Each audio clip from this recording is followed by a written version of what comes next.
Hey guys, welcome back. If you saw the initial video for this one, showing how I've actually drawn the character, a little bit about character differentiation, how to make a character a bit more unique, although I didn't really go into that. I probably will at a later date.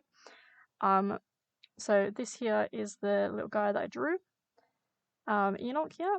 What I'm going to go for is a background. I was thinking of doing a garden or a landscape because of the way that I do buildings and the way that I do natural landscapes is a little bit different. But I think first of all I'm going to show you how to do a building just because I think it's a little bit more interesting. And probably more people are drawing inside structures, and in all honesty you can use this in buildings and you can use this for landscapes, but personally I don't because I feel like it's not necessary with a landscape, especially the ones that I do are quite simple. So we've got Enoch first of all, and we've got obviously the color layer and the line art layer. Now I want to resize him because he's taking up the whole picture and I want this to be background focused, not him. I just want to stick him in it. So one really little lazy thing, because I want to keep these two separate, because I'm going to grab each layer and just stick them in a folder. Make sure they're the right way around. There you go.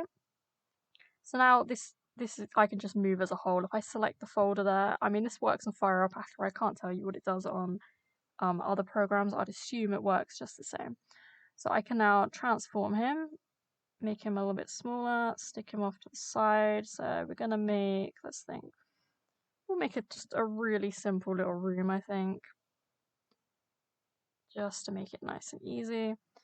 So no sketches, full on straight for the line art. Now I use a watercolor for the line art. Nice opacity for it. I want it to be around about the same thickness as Enoch's line art. Now, normally for the comic, I'm very particular about the line art because this guy's been stretched and shrunk and all that. I mean, we've just shrunk him now. He's obviously not the correct size. Usually I work at around about 6.5, 6.7 pixel brush size as my main, and then it's a 9.5 to 10 pixel for the thicker areas like here where I line weight it. But background stays the same, no line weighting in the background. I do this to make the characters stand out. So if all the background's a nice thin line and then the character's got a thicker line, obviously the character is brought forward and the background is pushed back, and it makes the character the focus, which is obviously the whole point of the scene. So I'm working behind him. Ugh, don't even know what I'm doing here. Working behind him here, trying to think, make up a scene really quickly. Now, with my backgrounds, I'm not going to say they're good, because they're not good. I generally work with just trying to make it fast and clear as to what it is, which I'm failing here. So there's a little pillory thing, I guess, which that looks awful. So ignore that. I think I guess we'll just do we'll just draw the kitchen. That's probably the easiest way to do this. Use a pre-existing location in my comic because my brain, I cannot think of what places look like right now. And obviously this works a lot better if you actually sketch. So honestly, don't do what I'm doing because it's really not good, right? And you will see my style does not use any straight lines. Nothing's perfect. It's very much a theme here. The way that I see it is if the characters are drawn and organic and I want the whole image to look like a drawing, I don't like the juxtapositioning very much of having a dead straight line next to a drawn character, and if everything looks like it's drawn, I want it to all look like it's drawn. Not too keen. I mean, it looks good, but it's not for me having it look different. So it's really, normally it wouldn't quite be this sketchy, but nice and fast there. So bit of carpet on the floor. So when designing backgrounds, especially buildings, perspective. This is something obviously you can learn, or you can do a good old grid method. A lot of my backgrounds, especially floors, because it's in a Victorian setting, there will be tiles, there will be striped wallpapering, and things to really push this perspective. So, room is ending here. Nice little skirting board area. Okay, so that's not quite what it's supposed to look like, but that'll do for the sake of modeling. So we're gonna make this kitchen a nice green. What we will do once, actually, I'll do it in reverse this time. Usually I do the grey first, but we'll start with the colour here, just for a bit of fun.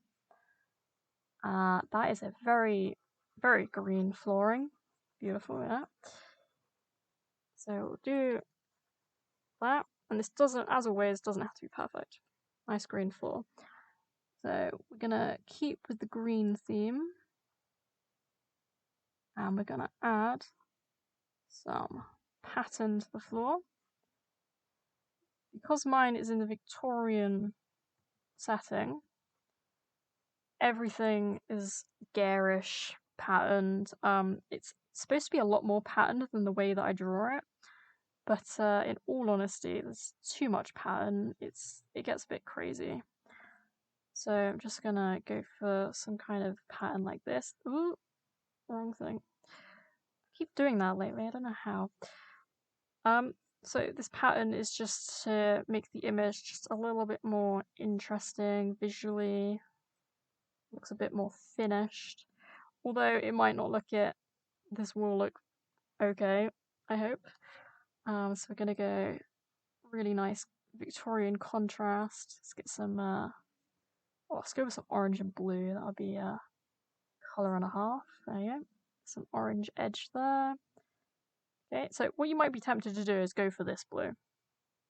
I'll just say this while I'm here doing this. You might want to go for a colour like that. But if you choose just that blue and that pink, I mean, it's too saturated. Everyone goes for that. You don't want that. You want to go for something a bit more interesting and a bit more natural. So here I've gone for like a grayer version of that blue. So normally I would make this a little bit patterny on the carpet, but doesn't always need it. So you might be tempted to just go wild. Everything has a pattern. Everything has spots and stripes and stars. It's not necessary. It might get a bit too chaotic if you have all that. So I'm not gonna have too much going on. So we've got that there. Gonna go with, I think a yellow wall. Yellow wall's gonna go nice with that.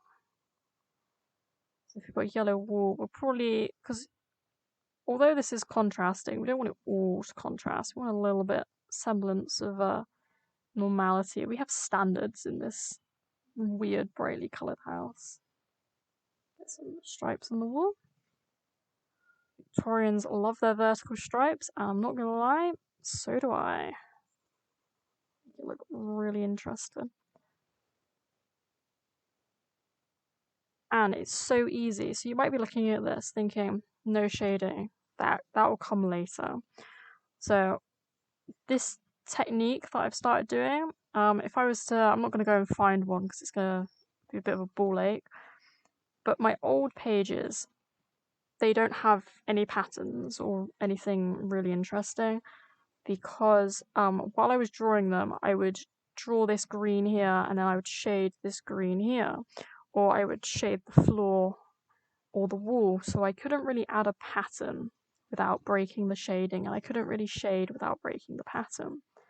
So my new technique, which someone showed me, honestly, is the greatest way to do this in my opinion, as long as you're not doing anything. I found it doesn't really work sometimes, but most of the time it looks really good. So little florally strange pattern just for the sake of it. Yeah.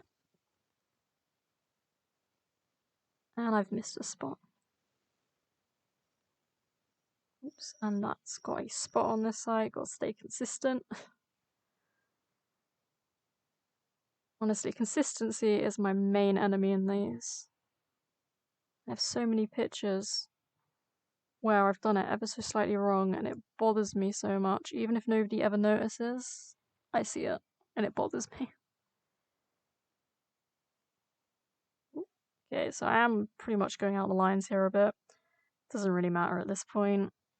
Doesn't really matter at any point in these, to be fair. Especially because, as I was saying, character, main focus, background, not main focus. So we've got the background coloured, so this is the base colour for the background. So it's all on one nice layer like that, keeps things simple. And obviously you'll get a bit of blending, but it really doesn't matter.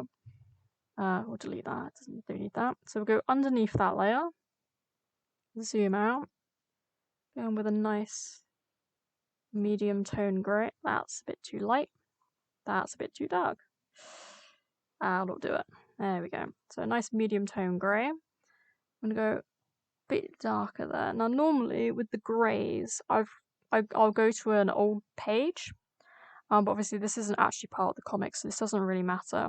But if you are doing this technique, I would suggest having a sheet with this so that these remain consistent in every single page, because you don't want this to be lighter one page, darker another page, because you will see it. It will be very noticeable and it ruins the actual consistency of everything. So with this, we're just going to shade. Now, part of my style is these nice big angles. Now, I'm sure a lot of people hate these big angle things, but I don't know. I like them. I think it makes it a bit more visually interesting. And looking at light studies, honestly, light does some pretty big angly things. So it's just not too unrealistic. So there's that. Nice and speedy. Now we're going to go in there. We're going to reselect the base grey. We're going to go in with a pretty low opacity on this watercolour. And we're just going to blend it. We don't want to blend it too much. You want it to still be pretty defined. You want to see that it's there. You want to see those angles. You want to feel the shape. And there's a little bit there. Needs to do it. There we go. Now I used to do three greys. So you'd do the base grey, the shade, and a highlight. But honestly, the highlight can sometimes go a bit funny, and it's not really necessary. If there's something shiny on the page, I'll probably do a highlight on this just to show. If there's a little tiny shiny something or other on the page, or a little detail that you want to poke out, you can highlight that. But honestly, depending on the colour, this might go a little bit funny, and the highlight especially goes a bit funny. So I just don't think it's worth the hassle, especially because I add lights. So sometimes you'll want to select the dark grey and then blend. Other times, most of the time, you're probably going to want to select the light base grey. Okay, so you can see it's not perfectly smooth, not perfectly blended. Oh, and I missed a spot. There we go. So there's that. Shaded. Beautiful. So we're going to go back to this layer, select it. Now we want to combine these layers in effect. So what we're going to do is we're going to put this one to an overlay layer. There you go. Now shaded, and strangely that I should probably have gone a bit darker. See, this is why it helps to have a page full of greys, because this could have done with being a bit darker, because it doesn't really show up all that good, but it should be fine. In terms of comics anyway, I don't want it too shaded, I don't want it too dark. Everything is nice, bright, colourful, and interesting. So this would technically work okay for it, but it's not quite finished. So we're going to do a whole new layer, multiply, and we're going to use just grey. You can use different colours if you want slightly different hues, different tones. But we want it to be quite light or dark. I mean, if you wanted to go for a really dark shadow, you could just go bam, look, really dark shadow, but that is really standing out. That's not what I'm after. So I'm going to go for a light one. And me and my nice big angles. So this will be, so especially underneath the character. Always want to get a nice shadow under the character. So this will be for something like here. Now you'll see that stands out, but you can still see underneath the other shading. So it just adds an extra layer and dimension to everything, like that. See, it just looks more interesting already, just with that little bit, just brings it together. Now, on top of that, we're going to make another layer. So backgrounds, honestly, take 4 layers, and because if they've all got, so this one's obviously multiply, this one's overlay, you can't mix those layers, you can't flatten them, and I don't really want to. So this is honestly where half my layers come from on these pages. So I'm going to get a nice little pale airbrush, make it nice and large, nice and low percentage. So we're going to have a little light. Let's have a nice little light up here in the top, almost center.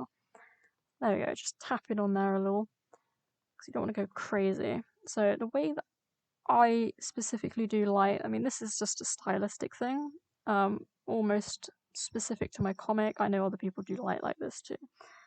So let's see if I can just remove these, just so you can see the light. Now you want more dots closer to the top there, and then every so often just like a random little stray one. Now the lights in my comic are magic, so that's why they've got this weird sparkle effect, but that there just adds a little bit, you know, a little bit of detail. So that there, believe it or not, as easy as that, is how I do any of my inside backgrounds. So doing it this way, let's say I don't like the green, I can just recolor this layer. So let's say I want to go, oof, I want that pink now. Go back on there, go to pink, and look, I can literally just color it. I mean, it's a watercolor, so it's mixing a little bit. But I can just go in there and say, oh, I want pink. I want pink with blue spots.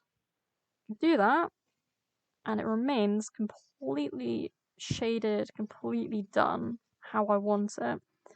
It's just that easy. So this is just a really quick, easy way to do this. Can't remember where I learned how to do this either. Like, someone told me one day you should try doing this. It's probably a while ago. But I've done it since. And honestly, hands down, easy, fast.